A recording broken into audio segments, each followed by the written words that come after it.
I think it might be helpful to return to the definition of hevel. All is vain, all is vapor, all is senseless. That is what Kohelet is saying. Yes. But I'll offer one more definition here, I think, for us as we consider what it means to walk through the book of Ecclesiastes, what wisdom it has to offer here. Michael Fox is a rabbi. He's a professor. He is regarded as an expert scholar, particularly on biblical wisdom literature. This very niche kind of spot. I was reading some things that some of his studies on Ecclesiastes this week, and he offers that in considering what hevel means, I mean, it encompasses all these things, right? Vanity, vapor, meaning, senseless, all those things. He said, perhaps, though, we should add to it that we should consider hevel to be translated as absurd. Absurd. Absurdity of absurdities. All is absurd. Now, for Kohelet to say that everything is absurd, it could mean like everything is ridiculous or like everything is impossible. Sure, absurd.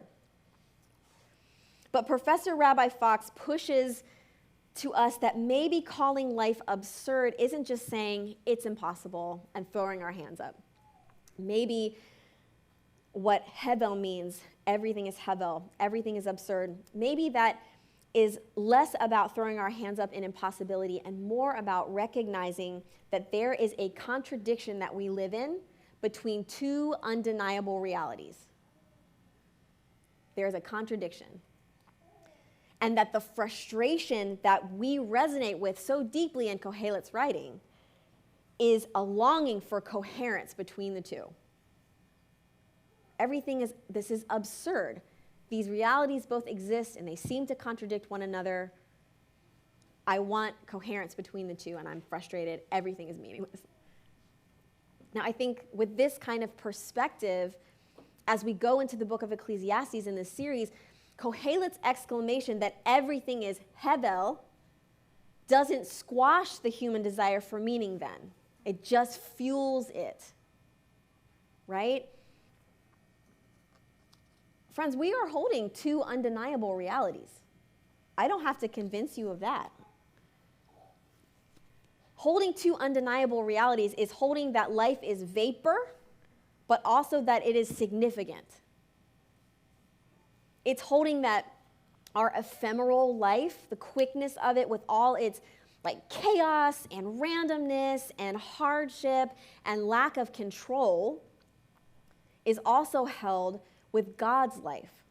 And God's life is the one that doesn't have a beginning and it doesn't have an end because it always has been and it always will be. Absurdities. Holding two undeniable realities is holding Ecclesiastes chapter 1, verse 2, all is hevel, with our series anchor verse that comes from chapter 3, which says, I know that whatever God does endures forever.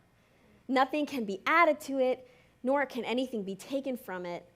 And God has done this so that all should stand in awe before him. It's holding those together. The search for meaning doesn't end, but that doesn't mean we never find any.